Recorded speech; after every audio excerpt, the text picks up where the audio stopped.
Kenapa sih kok kalau orang barat misalnya, kalau anak muda ngomong sama orang tua, itu yang muda tetap harus menatap wajahnya. Sementara kalau di kita, kalau sama orang tua tidak boleh natap wajahnya, kamu harus menunduk. Menunduk menandakan hormat. Kalau di sana menatap wajah menandakan hormat. Nah, itu kan aspek attitude-nya.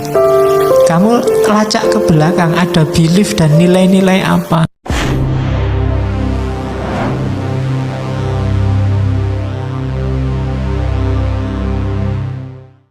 Assalamualaikum warahmatullahi wabarakatuh. Bismillahirrahmanirrahim.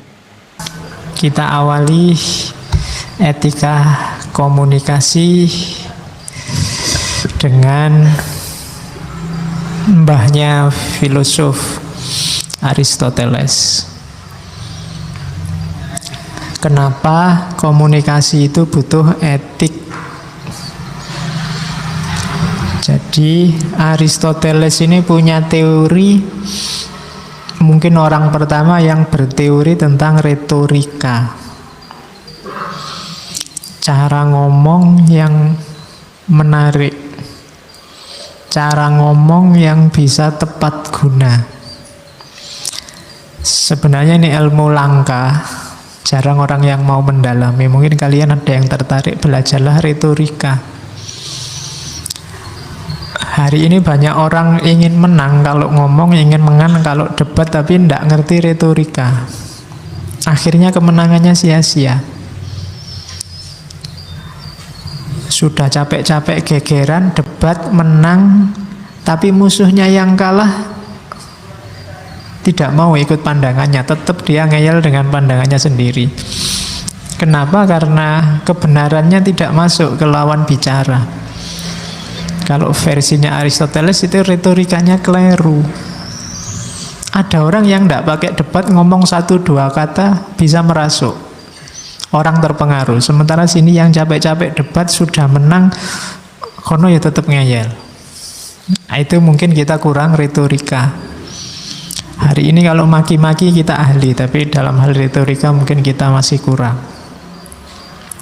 Katanya Aristoteles, ngomong yang tepat, yang persuasif, yang mempengaruhi, menarik perhatiannya orang, sangunya 3. Sangu itu apa bahasa Indonesia ini? Bekalnya 3. Logos, etos, patos. Etosnya nomor 1. Etos, logos, patos. Ini kayak jagoannya Trimas Ketir. Etos, logos, patos. Etika komunikasi itu etos ini. Etos itu orangnya secara moral harus berkualitas. Bisa dipercaya. Kenapa tadi kamu debat, ngomong, menang, musuhmu tidak mau ikut kamu? Jangan-jangan dia masih curiga, wong kamu itu orangnya tidak bisa dipercaya. Kalau ngomong mencela-mencele, kemarin bilang apa, sekarang bilang apa, berarti kamu lemah di etos. Kalau kamu lemah di etos, sebagus apapun pikiranmu, gagasanmu, tidak akan ada orang yang mau mengikuti. Itu etos. Bangun etos. Orang yang etosnya kuat itu biasanya tidak perlu ngomong capek-capek, ngomong 1-2 kata orang akan patuh.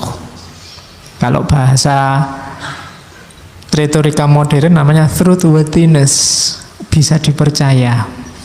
Kenapa? Karena secara moral dia bagus. Jadi harus punya etos. Kalau belum harus dibangun. Aristoteles ini kan nanti yang pikiran-pikiran akhlaknya banyak diwarisi oleh para filosof muslim. Akhlak itu pembiasaan, harus dibiasakan. Tidak ada orang yang terlanjur tidak jujur ya Pak, tidak ada. Harus dilatih jujur. Saya itu terlanjur pemarah ya Pak, tidak ada terlanjur kalau akhlak. Kalau sekarang watakmu pemarah, dibangun biar tidak ngamuan. Jadi bangun kredibilitas moralmu.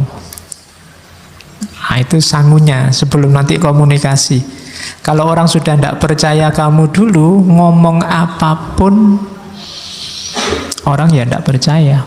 Sebagus apapun isinya, sebaik apapun isinya, orang tidak akan mau ikut. Kenapa? Karena lihat kamu yang ngomong. Oh, itu harus dibangun. Ya kayak model kamu kalau tiba-tiba bilang kita harus selalu mendekatkan diri pada Allah, mungkin orang tidak percaya potonganmu. Modelmu kayak ngono wae kok ngomong mendekatkan diri pada Allah. Kenapa? Kamu harus bangun etos dulu. Kalau nasihati orang jadi soleh, ya kamu soleho dulu. Nanti mungkin waktunya, ini kan mahasiswa baru, waktunya ospek, waktunya pendadaran mahasiswa baru, biasanya kakak kelasnya kan harus rajin belajar. Nek modelnya kakak kelasnya orang lulus-lulus sampai semester 14 ya. Adik kelasmu cuma geleng-geleng, Allah mungkin gitu. Bangun etos dulu. Jadi harus truthworthiness. Bisa dipercaya dirimu seperti apa, nanti kalau menasihati orang, ngomong ke orang lain bisa langsung masuk. Kan ada cerita Mahatma Gandhi, mungkin pernah saya ceritakan entah di ngaji apa. Jadi satu ketika ada ibu-ibu datang ke Gandhi. Ibu-ibu ini sumpek sama anaknya, dia punya anak, bawa anaknya. Anaknya ini punya penyakit, tidak boleh makan garam. Dinasehati bolak-balik sama ibunya, ndak bisa. Pokoknya dia selalu pinginnya makan garam. Akhirnya dibawa ke Gandhi. Sama Gandhi, wah saya ndak bisa kalau nasihati sekarang, ibu pulang dulu, nanti kembali kira-kira 2 minggu lagi, baru saya bisa nasihati. Akhirnya ditunggu 2 minggu, 2 minggu kemudian balik lagi ke Gandhi. Ini sudah 2 minggu Pak Gandhi, tolong anak saya dinasehati. Nasihatnya simple, apa bahasa India itu. Pokoknya, nak, mbok kamu jangan makan garam. Cuma kalimat itu aja. Dan besoknya anak ini sudah nggak mau makan garam lagi. Ibunya heran. Kok aneh ya, tak nasihati sampai capek, ndak jalan-jalan. Gandhi cuma 1 kalimat itu aja jalan. Ditanyain lagi ke Gandhi, Pak Gandhi kok bisa ya sampean nampuh tenan nek nasihati? Katanya Gandhi, ndak. 2 minggu yang lalu waktu ibu datang pertama kali ke sini, saya masih makan garam. Saya yang makan garam, ndak mungkin bisa nasihati anak ini untuk tidak makan garam. Maka waktu 2 minggu ini saya manfaatkan untuk pantang makan garam juga. Setelah 2 minggu mulai, mungkin kalau bahasa Aristoteles tadi, truthworthiness, dia jadi sosok yang bisa dipercaya kalau ngomong melarang makan garam, sehingga ampuh. Makanya kalau di TV-TV banyak pejabat bilang, mari kita bebas korupsi, kenapa ndak ampuh? Jangan-jangan kan itu. Ya, jangan-jangan masih kesenggol dikit-dikit sama itu. Karena sosoknya sendiri ndak punya etos itu. Maka pertama-tama komunikasi efektif itu bangun etos. Bangun moralitasmu sehingga orang bisa percaya. Yang kedua logos. Etos ini yang kita bahas hari ini. Etika dalam komunikasi. Yang kedua logos. Logos ini masuk akal. Yang kamu omongkan bisa ditangkap orang lain. Itu namanya logos. Ya meskipun mungkin kredibilitasmu tinggi, kalau ngomongin ndak karu-karuan ngawur ya orang paham aja ndak. Gimana mau mengikuti? Dan yang terakhir patos. Patos itu emosi. Jadi tulus dari dirimu sendiri dan bisa mempengaruhi orang yang kamu ajak bicara. Buktinya kamu sukses komunikasi itu di orang yang kamu ajak bicara. Kalau dari kata-katamu orang kemudian jadi terpengaruh. Kalau sedih dia jadi nangis, kalau senang dia jadi ketawa. Ini ada unsur patosnya. Emosi terlibat. Ya kayak penceramah itu, kalau penceramahnya semangat, orangnya wah jadi semangat. Kalau ngomongnya kayak saya gini, kelemek-kelemek, kamu jadi ngantuk. Loh itu berarti saya sukses, ada patosnya. Jadi ada emosi terlibat. Yang sini adem, sana ikut adem, tidur. Oke, jadi itu namanya patos. Jadi komunikasi itu kalau tiga ini terlibat, retorikamu bagus, sudah sukses. Ya nanti ada teori turunannya detail. Kapan-kapan kita ngomong itu ya, tentang retorika selama 1 bulan. Jadi itu etik dalam komunikasi. Ada etos, ada logos, ada patos. Ini kalau zaman Yunani namanya trivium. Jadi 3 bidang utama. Kenapa ini penting zaman itu? Kehidupan Yunani era filsafat awal itu kan isinya diskusi-diskusi. Orang saling bertukar pikiran, saling mengadu pandangan. Maka dibutuhkan 3 ini. Oke, terus dari situ kita butuh etos, etika komunikasi. Definisinya itu kalau dalam bahasa Inggris. Kamu terjemah sendiri ya. The principle governing communication. Prinsip-prinsip yang mengatur komunikasi. The right and wrong aspect of it. Aspek benar dan salahnya komunikasi. The moral and immoral dimension relevant to interpersonal communication. Moral, dimensi moral dan immoral. Diingat-ingat yang belajar etika, moral itu lawannya immoral, bukan amoral. Awas keliru. Kalau ada mahasiswa dan mahasiswi kok masuk kamar mandinya masjid siang-siang berdua, itu immoral, bukan amoral. Kalau amoral itu perbuatan yang tidak berhubungan dengan moral. Misalnya saya garuk-garuk kepala saat ini, mungkin itu tidak bisa dijudgment secara moral baik atau buruk, ini nggak ada hubungannya sama moral. Tapi kalau saya meludah ke situ, ke karpet itu mungkin immoral. Jadi amoral itu tidak ada hubungannya sama moral. Misalnya yang pakai kopiah dan tidak pakai kopiah di sini itu tidak bisa dinilai yang pakai kopiah lebih moral, yang enggak. Itu sifatnya netral, tidak berhubungan dengan apapun. Itu namanya amoral. Jadi, Pak, saya makan di angkringan. Nah, itu mungkin perbuatan amoral. Tidak ada hubungannya sama moral. Jadi kalau ada temenmu mau ngangkring, kamu melakukan perbuatan amoral. Ya, cuma di kita sering kesannya amoral itu tidak bermoral. Padahal yang tidak bermoral itu immoral. Jadi perbuatan itu kan ada baik, ada buruk, ada netral. Yang netral ini amoral. Yang jelek itu immoral. Jadi immoralitas lawannya moralitas. Itu yang dibahas. Jadi etika komunikasi itu yang dibahas prinsip-prinsip komunikasi apa saja, yang benar dan yang salah. Biasanya ngomong kontennya, atau moral dan tidak. Moral dan tidak itu biasanya kita definisikan baik dan buruk. Ini kan nilai-nilai dasar kalau dalam hidup kita. Benar, salah, baik, buruk. Ada lagi sebenarnya yang ketiga nanti. Nilai estetik. Kalau komunikasi nanti isinya pantas atau ndak pantas.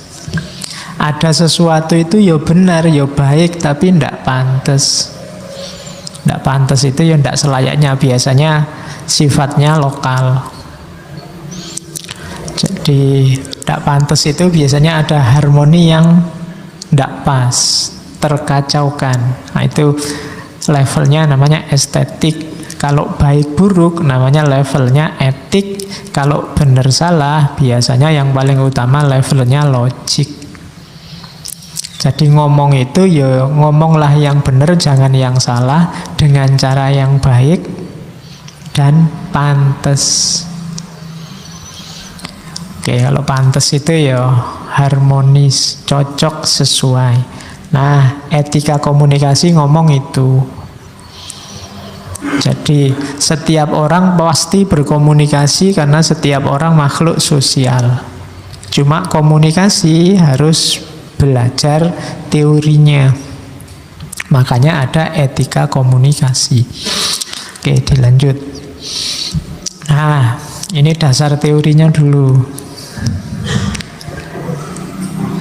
Ini pelan-pelan belajar etika. Jadi hidup ini paling dasar itu belief. Jadi justru dalam hidup kita itu yang paling mendasari hidup kita itu apa yang kita percaya dan yang tidak kita percaya. Dari belief nanti berkembang jadi nilai-nilai. Nilai itu contohnya perdamaian, persaudaraan, keadilan, itu kan nilai. Jadi yang paling dasar akarnya itu belief. Kalau kalian lihat ada orang kok modelnya gitu orang ini, kalau ingin ngerti kok bisa ada orang kayak gitu, coba dilacak sampai akarnya. Apa dasar-dasar yang dia percaya, itu belief. Dari situ nanti lahir nilai. Hidup kita itu yang penting damai, sejahtera, aman. Nah, ini nilai. Apapun boleh terjadi, yang penting adil dan tidak ada penindasan. Ini nilai. Nilai nanti diterjemahkan dalam norma. Norma itu bahasa lainnya mungkin dekat ke aturan. Kalau tadi kan masih prinsip nilai itu, kalau ini aturan. Kalau dalam belajar etika, aturan itu ada dua, norma itu ada dua, ada yang umum, ada yang khusus. Yang umum ada tiga, kalau kuliah tenanan ini. Ya, norma umum itu ada tiga, yaitu hukum, moral atau etika, dan kesusilaan atau etiket. Prinsip-prinsip tadi diterjemahkan dalam hidup sehari-hari. Kalau kesadarannya orang masih rendah, biasanya pakai hukum. Dibikin undang-undang, dibikin aturan, dibikin KUHP. Demi apa? Mewujudkan prinsip-prinsip tadi dari belief yang dipercaya. Jadi hukum itu untuk menerjemahkan nilai yang dipercaya untuk ngatur masyarakat. Misalnya ingin keadilan, ya dirumuskan hukum untuk menata agar hidup ini jadi adil. Ada etiknya, kalau ini moral batinnya, sikap batinnya. Itu biasanya moral. Kalau orang sadar, orangnya sudah punya kesadaran hukum yang tinggi, biasanya masuknya level etik, moral, nggak perlu diperintah, nggak perlu diancam, sudah jalan karena dia sudah sadar, moralnya sudah bagus. Ada lagi etiket. Etiket itu kesusilaan. Bedanya etika sama etiket, misalnya menghargai orang tua itu moral, cium tangan itu kesusilaan. Itu etika sama etiket. Jadi peduli sama yang lain itu etika, nyumbang ngasih sedekah itu etiket. Kesusilaannya katanya peduli kan gitu. Peduli sama pacar itu etika, apel malam minggu itu etiket. Nah, ya. Jadi dua-duanya penting. Karena kalau salah satu tidak ada, ya kalau hanya etika saja tidak diterjemahkan secara real dalam realitas, tidak ada etiketnya, ya tidak ada gunanya, omong kosong. Atau etiket saja tidak ada nilai yang dia perjuangkan, tidak ada moralnya, ya kebalikannya, sia-sia. Kayak sholat itu loh, sholat itu ya fisik, syarat dan rukunnya ya ada khusyuknya, batin yang nyambung sama Allah. Kalau hanya dapat fisik saja namanya olahraga. Kalau khusyuk saja tapi tidak ada aktivitas syarat dan rukunnya, ya namanya kebatinan. Jadi dua-duanya tidak utuh. Untuk utuh ya ada lahirnya, ada batinnya. Kalau masih belum beres dua ini, dipaksa sama alat namanya hukum. Itu namanya norma. Nah, ada yang khusus. Kalau norma yang khusus itu setiap bidang punya. Kode etik mahasiswa itu norma khusus. Etika profesi itu norma khusus. Etika kedokteran itu norma khusus. Jadi yang tidak kelihatan dalam hidup kita ada belief, ada values, ada norms. Ini nanti yang lahir jadi attitude dan behavior. Ini dalam bahasa Inggris dua hal yang berbeda antara attitude sama behavior. Kalau behavior itu sudah watak. Watak itu lahir dari pembiasaan. Jadi yang biasa sudah jadi behavior. Kalau attitude itu ekspresi spontan. Bisa karena behavior, bisa karena yang lain.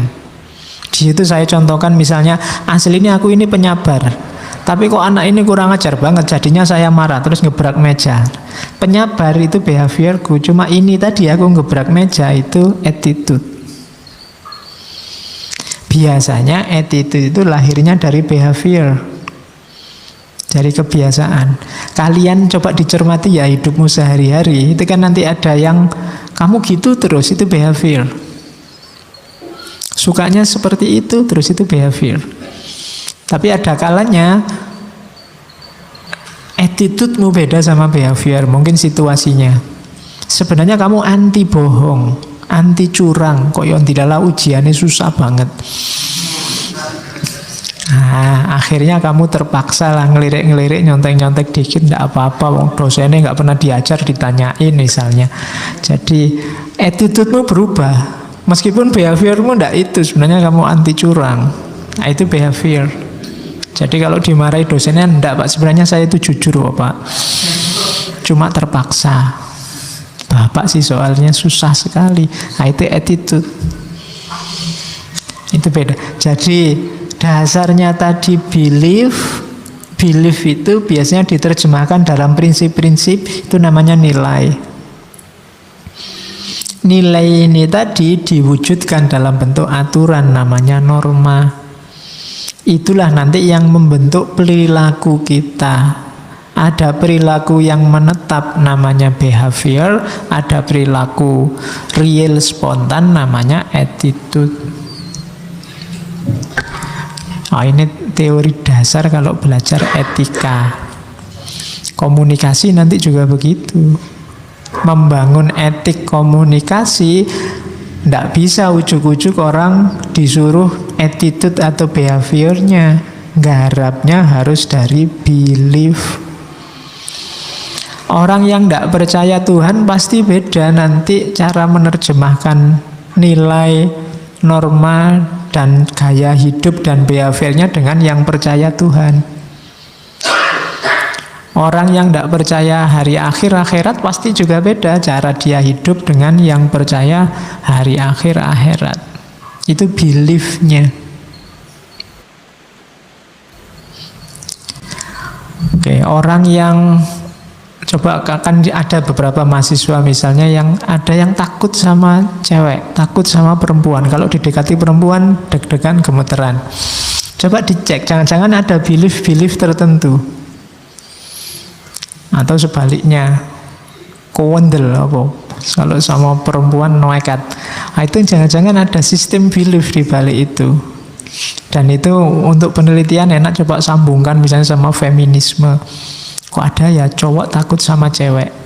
Jangan-jangan takutnya bukan karena dia memang anti cewek, cuma ada stereotip pandangan yang negatif tentang perempuan. Misalnya perempuan itu bikin susah, perempuan itu cerewet, perempuan itu jangan-jangan begitu. Nah, itu beliefnya dulu, jangan digarap attitude-nya. Kalau ketahuan beliefnya, oh pantes. Kan gitu. Jadi karena dasar perilaku itu ada di belief. Kenapa sih kok kalau orang barat misalnya, kalau anak muda ngomong sama orang tua, itu yang muda tetap harus menatap wajahnya. Sementara kalau di kita, kalau sama orang tua tidak boleh natap wajahnya, kamu harus menunduk. Menunduk menandakan hormat. Kalau di sana menatap wajah menandakan hormat. Nah, itu kan aspek attitude-nya. Kamu lacak ke belakang, ada belief dan nilai-nilai apa. Mungkin kalau di sana mungkin nilainya mungkin yang dibangun nilai kesetaraan. Dari belief bahwa manusia itu dasarnya bebas. Sementara mungkin di kita beliefnya itu manusia itu hierarkis. Ada level. Ada yang perlu dihormati kelas tinggi, ada yang mungkin begitu. Dari situ lahir nilai-nilai. Mungkin ketertiban di sini mengandalkan nilai ketertiban. Tidak boleh ada kekacauan, maka yang muda ketemu yang tua jangan boleh ngangkat kepala. Sementara di sana nilai yang diangkat adalah kesetaraan. Jadi tidak muda, tidak tua, semuanya punya hak. Kalau di sana paradigmanya hak, di sini mungkin paradigmanya kewajiban. Kewajibannya yang muda menghormati yang tua. Nah, itu akarnya namanya. Jadi kalau ada problem, jangan kesusu di judgment attitude-nya. Kamu lacak akarnya ke belakang, ke bawah. Kenapa kok jadi begini, kenapa kok begitu? Karena perilaku itu lahir dari belief setiap orang. Kok ada mahasiswa kuliah one temen sampai semester 14? Misalnya, gelarnya besok PhD. Lulusnya pas hampir DO. Nah, itu jangan-jangan dia punya sistem beliefnya sendiri. Mungkin bagi dia kuliah itu tidak penting. Kuliah itu cuma buat status saja, Pak, lumayan mahasiswa. Karena kalau tidak kuliah saya tidak punya status. Misalnya, itu kan sistem. Sementara nilai yang dia perjuangkan kan bukan nilai-nilai kayak yang pingin cepat selesai kuliah. Mungkin ada nilai-nilai lain. Dan seterusnya. Jadi belief, values, norms, attitude, dan behavior. Ini struktur hidupmu. Ini kalau dalam filsafat bahanmu untuk muhasabah.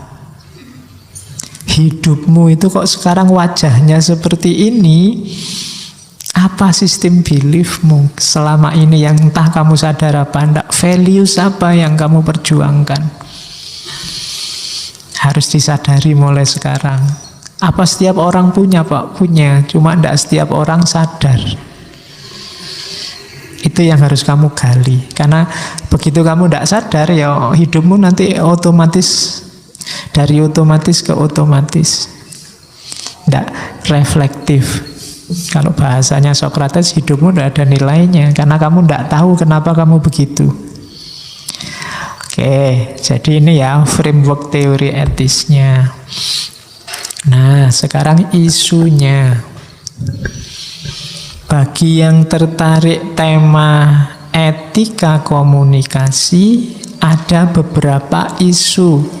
Ini setiap isu diskusinya bisa panjang lebar. Kalau mata kuliah satu sesi sendiri. Yang pertama, komunikasi itu karakter utamanya adalah heterogen, interconnected, dan historis. Macem-macem, saling berhubungan dan menyejarah. Kamu komunikasi seperti apapun dengan siapapun, bahkan dengan Tuhan, itu karakternya heterogen, interconnected, dan historis. Heterogen itu karena manusia itu plural, macam-macam gaya hidupnya, caranya juga macam-macam. Itu yang sering membuat orang bingung. Kalau saya pindah tempat dari Indonesia ke luar negeri, apa tetap pakai cara Indonesia apa ikut cara luar negeri? Nah itu kan debat. Ada isu lokalisasi, ada isu globalisasi. Kalau saya sudah ke kota, gayaku kayak orang kota apa tetap gaya kayak orang desa? Mau pakai pepatah di mana langit dijunjung, di situ bumi dipijak, atau pakai semboyan istiqomah? Loh, itu kan beda nanti implikasinya. Kamu yang saya harus istiqomah punya prinsip Pak, ya berarti gaya desa selamanya. Tapi ada yang saya di mana langit dipijak, ya kalau ke kota ya gaya anak kota Pak. Itu heterogeneity, macam-macam ayo. Ini isu, makanya saya tadi sebut isu, ini diskusinya panjang. Kalau kamu tarik-tarik bisa ketemu dengan isu yang sekarang booming luar biasa, Islam Nusantara. Basicnya apa? Heterogenitas. Kamu mau menerima heterogenitas apa enggak? Nanti arahnya ke situ. Dan jangan salah, kenapa kok heterogen? Karena interconnected. Kamu pingin bertahan gaya desa, tapi kalau kamu hidup di kota terus lama-lama ya mesti kamu ngota. Dulu di desa bahasanya saya, kulo, panjenengan. Begitu masuk kota Jakarta, lu gue. Ya kan? Di Jakarta belum sebulan sudah lu gue. Kenapa? Interconnected. Tidak bisa, orang tidak terpengaruh, saling terkait. Dan historis, menyejarah. Historis itu konteks hidup kita, sosial, budaya kita berpengaruh. Komunikasi juga menyejarah. Dulu ngomong apa masih sopan, sekarang ngomong itu sudah tidak sopan lagi. Historis. Banyak kata-kata yang dulu netral sekarang jadi tidak netral lagi. Wis contohnya wakeh. Dulu ngomong cantik itu biasa, sekarang cantiknya jadi S, itu jadi konotasinya beda. Itu kan historis. Kalau sekarang ada ini yang putri-putri terus cowok, wah kamu cantik, itu dia bisa tersinggung, dianggap melecehkan. Padahal dulu itu bagus loh, sekarang enggak. Kenapa? Historis. Itu jasanya penyanyi dangdut itu. Heterogen, saling terkait. Kamu nggak mau saya mengartikan itu, nggak bisa. Kalau nggak percaya karena kamu beli baju kotak-kotak merah jalan-jalan di Jakarta, orang akan lihat, wah ini pro. Nah, ya kan, histori. Padahal lu enggak ya, saya punyanya baju kotak-kotak merah ini, enggak, kamu mesti pro itu. Nah, itu historis. Jadi bayangkan 5 jari ini itu maknanya bisa beda-beda, historis semua. Kalau kamu dikasih jempol gini itu kan kamu merah, wah seneng aku dipuji. Kalau dikasih yang tengah ini kamu marah. Loh, jempol sama tengah maknanya jadi apa? Itu kan kita yang bikin, sejarah yang bikin. Kok dulu bapakmu waktu muji kok enggak jempol, misalnya ini aja bagus misalnya. Kan enggak, kok ini yang dipakai. Itu historical. Dan yang tidak tersentuh oleh historisitas, yang tidak interconnect, tidak tersambung ke sana, mbok kamu kasih gini bolak-balik enggak paham, kamu kasih gini mungkin enggak paham, simbahmu mungkin enggak paham loh kalau ini melecehkan.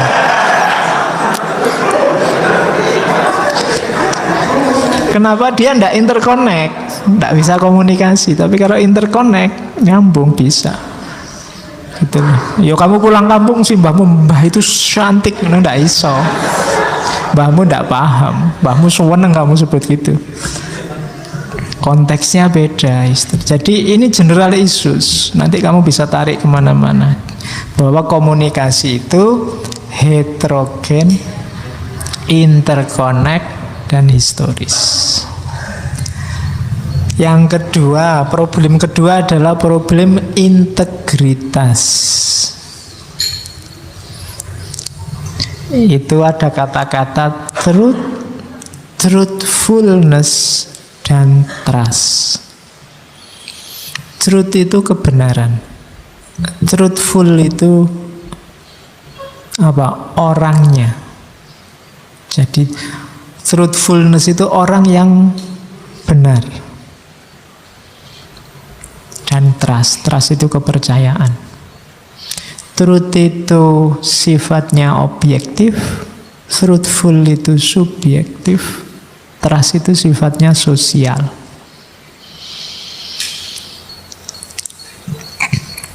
Fakta ngaji ini ada itu truth. Truthful itu mungkin kamu percaya saya, karena saya kamu anggap truthful, bisa dipercaya. Kepercayaanmu itu namanya trust. Jadi saya ngomong apa saja, mbok anggap benar, kamu anggap truth. Padahal mungkin tidak truth. Kenapa kamu begitu? Karena kamu nganggap saya ini bisa dipercaya, truthful. Dan ini kelihatannya sederhana tapi panjang pembahasannya. Yang disebut kebenaran itu apa? Syarat-syaratnya orang bisa dipercaya apa? Trust itu apa dan bagaimana? Ini isu-isu dalam komunikasi. Kalau ada warga negara patuh sama presidennya, itu trust atau truth? Itu dia percaya apa terpaksa? Dan seterusnya. Itu dari sisi integritas, ada diskusi itu. Dari sisi power, ada isu justice, normativity, dan force. Dalam komunikasi itu ada isu tentang justice, keadilan. Ketika presiden ngomong apa terus rakyatnya harus patuh, itu isu-isunya mesti hubungannya sama keadilan. Norma di tengah masyarakat yang jadi landasan komunikasi. Orang boleh ngomong apa, tidak boleh ngomong apa, itu kan ngomong. Atau force. Orang ngomongnya ngawur, kemudian polisi ikut turun tangan. Kamu nyebar foto apa, terus kan ada yang kasus orang edit foto, terus sekarang urusannya sama polisi, itu kan false mind. Kenapa false mind? Karena ada normativitas yang ketabrak. Dan dirasa ada ketidakadilan. Itu isu-isu power. Isu-isu yang berhubungan dengan powernya komunikasi. Orang yang punya kekuatan keadilan, kekuatan norma, ada force, kekuatan fisik, biasanya ada pengaruhnya dalam komunikasi. Kayak kamu kalau ketemu polisi kan ya rodo merinding. Polisi dada gini aja kan kamu tidak berani bantah. Karena apa? Dia punya force, kamu tidak punya force. Sama kayak dosen, kamu ngomong dosennya dehem aja kan kamu takut. Kenapa? Dosennya punya force, kamu tidak punya. Kamu kan tidak berani, Pak, kesetaraan Pak dosennya dehem terus saya juga dehem juga. Kan kamu tidak berani, kenapa? Force-mu kurang di hadapan si dosen ini. Jadi komunikasinya jadi tidak equal. Cuma normanya memang begitu yang disepakati bersama. Kecuali sejak awal mungkin dosennya kita adil ya. Kalau saya dehem, kamu boleh dehem. Kalau saya itu ada kesepakatan baru. Normanya berarti ganti. Problem-problem semacam ini itu isu-isu tentang power dalam komunikasi. Itu juga jadi masalah kalau nanti membahas ethic of communication. Dan yang paling rame ya isu tentang hubungan. Ada alterity and compassion.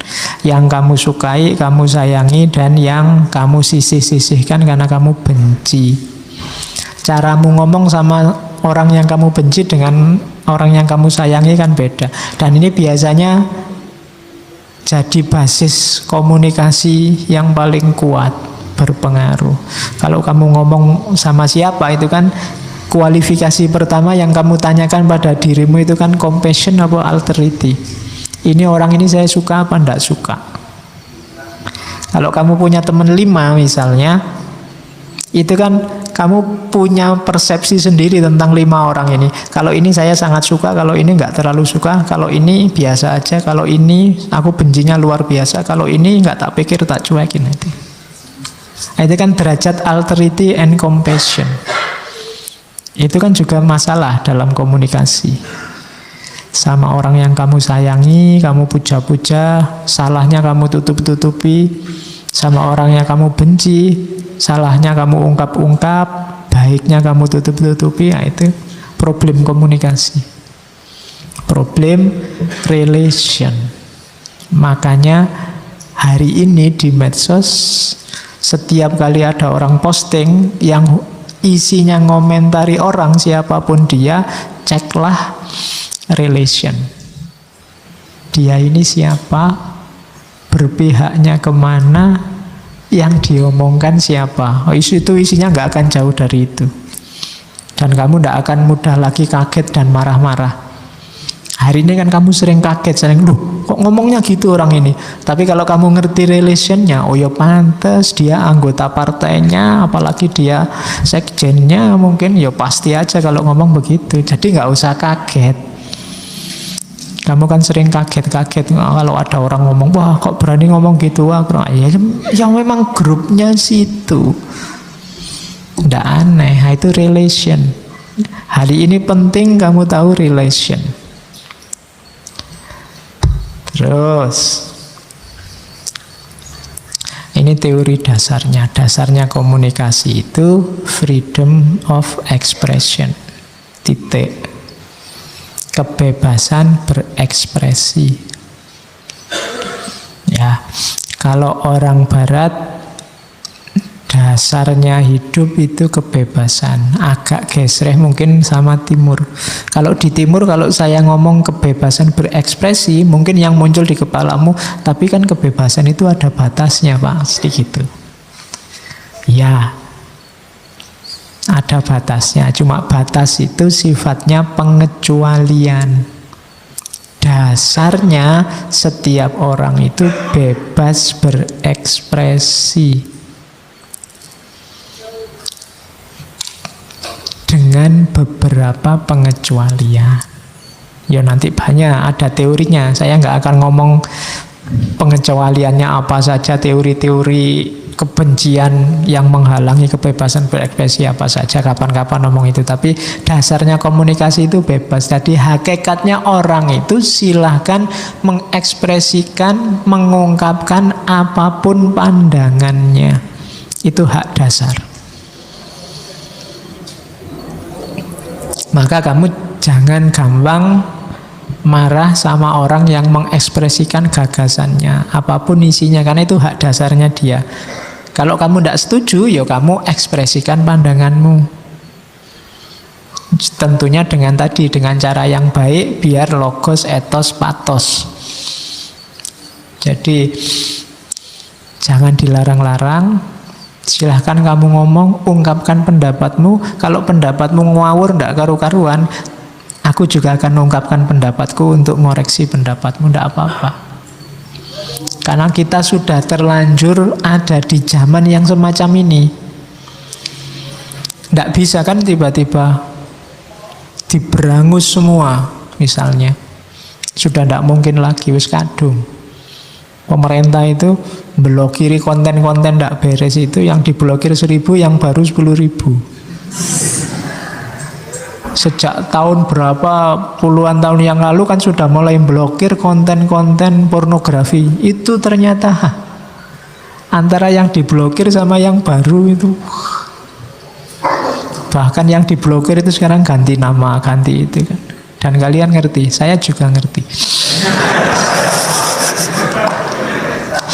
Iya, sak pinter-pintere sing blokir, sik pinter sing bobol. Oke. Jadi situasinya sudah begitu. Jadi makanya kita tidak bisa menghindar. Oke, yo nanti ada pengecualian-pengecualian. Jangan khawatir. Kenapa? Karena freedom of expression itu right dan sekaligus responsibility. Jangan dilarang orang mengekspresikan dirinya, tapi dia harus juga bertanggung jawab. Nanti ada syarat-syaratnya. Kapan-kapan saya ngomong filsafat kebebasan lagi, nanti ada freedom of expression, freedom of thought, dan freedom-freedom yang lain. Cuma ini menuju ke komunikasi. Teorinya saya potong-potong dari beberapa filosof itu. Rumusnya freedom of expression itu, yang pertama saya ambil dari Voltaire. I might disagree with your opinion, but I am willing to give my life for your right to express it. Mungkin aku tidak setuju dengan pandanganmu, tapi aku akan berjuang mati-matian untuk membela hakmu menyatakan pandanganmu itu. Jadi itu Voltaire. Hari ini banyak mungkin orang yang tidak kamu setujui pendapatnya, tapi dia mau ngomong aja sudah kamu bantah. Nah, itu berarti apa? Kamu menghalangi haknya untuk bebas berekspresi. Katanya Voltaire, enggak. Saya mungkin tidak setuju, tapi hakmu untuk ngomong akan saya bela mati-matian. Nah, itu Voltaire. Jadi karena bukan urusan isi yang diomong apa, tapi dia punya hak untuk ngomong, maka harus aku bela. Meskipun aku tidak setuju isinya, ya nanti itu urusan yang berbeda antara kesetujuanku dengan isi omonganmu dengan hakmu untuk ngomong. Itu dua hal yang berbeda. Mungkin ada 1-2 politikus birokrat kita yang sering ngomong dan kamu muang keluar biasa tiap dia ngomong. Tapi yo monggo, itu haknya dia untuk berekspresi. Meskipun kamu tidak setuju, monggo ngomong. Tapi saya juga akan menggunakan hakmu untuk membantah kalau aku tidak cocok. Itu juga hakku. Jadi jangan halangi haknya orang lain, meskipun kamu tidak setuju dengan isi pikirannya, isi gagasannya. Yang kedua dari Noam Chomsky. Saya lupa tokoh ini pernah saya angkat apa belum. Kalau belum, kapan-kapan kita angkat.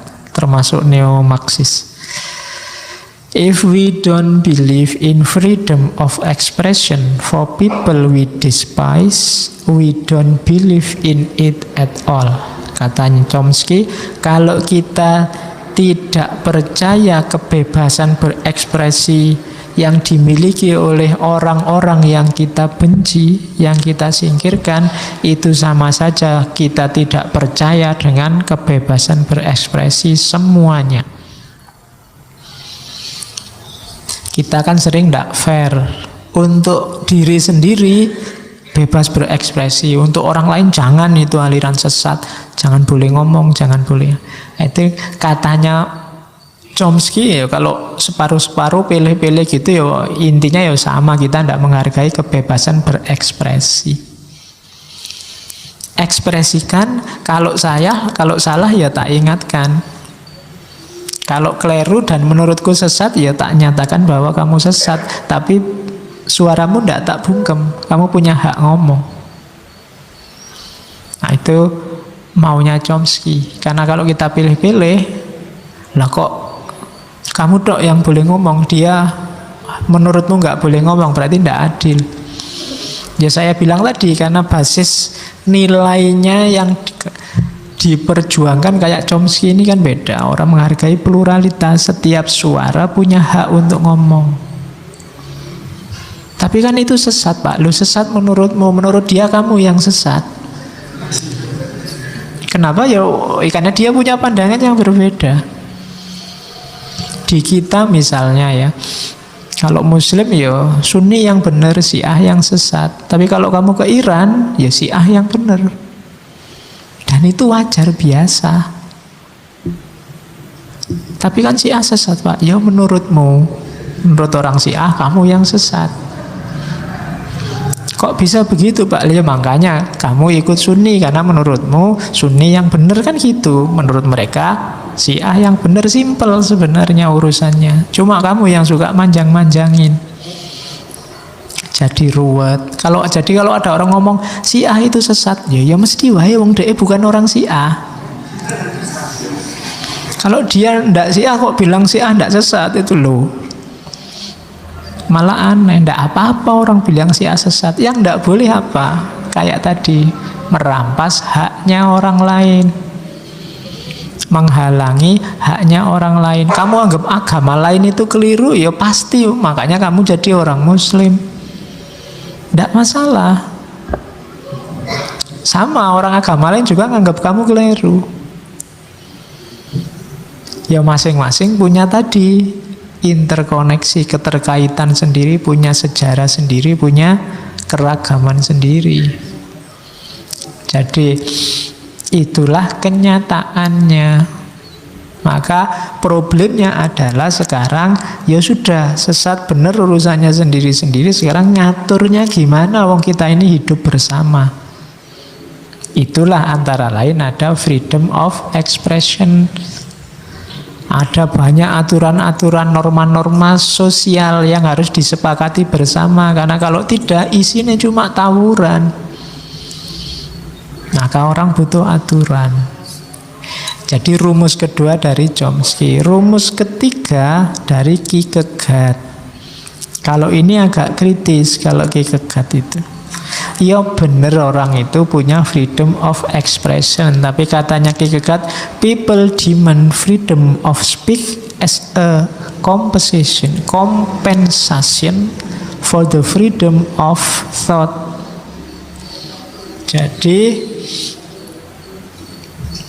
orang-orang itu kok seneng sih menuntut freedom of expression, freedom of speech. Ternyata kenapa orang kok suka ngomong? Karena mereka males mikir. Which they seldom use, yang jarang mereka pakai. Jadi katanya Kierkegaard, orang itu hari ini itu lebih banyak ngomong daripada mikir. Iya sih, kita bebas kok untuk berbicara. Kita juga bebas untuk mikir. Tapi hari ini orang lebih fokus ke bebas bicaranya. Jarang yang fokus ke bebas mikirnya. Padahal yang lebih penting kan mikir. Itu sindirannya Kierkegaard. Jadi banyak orang hari ini ngomong dulu, mikir belakangan. Sudah ngomong banyak ternyata keliru semua. Kenapa? Mikirnya belum. Nanti belakangan baru iya ya gitu. Kenapa? Tadi tidak mikir dulu. Ngomong dulu, mikir belakangan. Katanya Kierkegaard, yang they seldom use, jarang dipakai mikir itu. Manusia modern yang dikritik oleh Kierkegaard. Jadi iya, kalau kamu nuntut kebebasan berekspresi, ya kamu punya hak untuk berekspresi, untuk ngomong. Tapi mbok diinget-inget, sebelum kamu ngomong itu kamu harusnya mikir dulu. Ini yang jarang dipakai. Terakhir pedoman dari Einstein. Katanya Einstein, laws alone cannot secure freedom of expression. In order that every man present his views without penalty, there must be spirit of tolerance in the entire population. Freedom of expression ini, saling menghargai ini tidak akan bisa sukses terwujud hanya dengan hukum atau aturan. Yang diperlukan, katanya Einstein, spirit of tolerance, semangat toleransi di semua lapisan masyarakat. Kenapa ada kata-kata entire population? Karena ada satu bagian saja masyarakat yang tidak toleran, sebentar lagi ketidaktoleranan itu akan nular. Kalau kamu tidak ditolerani orang, itu kemungkinan besar kamu mesti bales. Jadi intoleransi itu nular. Orang itu kalau dimaki-maki, ya mau ndak mau guatel pengen bales maki-maki. Kalau dia masih waras. Karena kadang-kadang kan orang yang tidak toleran itu perilakunya kan menyakitkan. Lama-lama mesti yang disakiti ingin bales. Maka rumusnya Einstein, spirit of tolerance of the entire population. Ya semua masyarakat harus membudayakan toleransi. Kalau tidak gitu akan lahir wabah namanya intoleransi. Akan semakin luas. Kalau ada 1-2 intoleransi ditolerir. Ini kalimatnya filosof ini.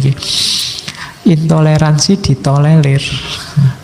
Kita boleh nggak demokratis sama yang tidak demokratis?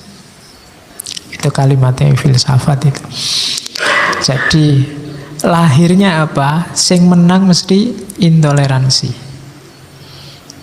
Kalau barang apik sama barang jelek dicampur, sing menang mesti yang jelek. Itu sudah dirumuskan dalam peribahasa nila setitik.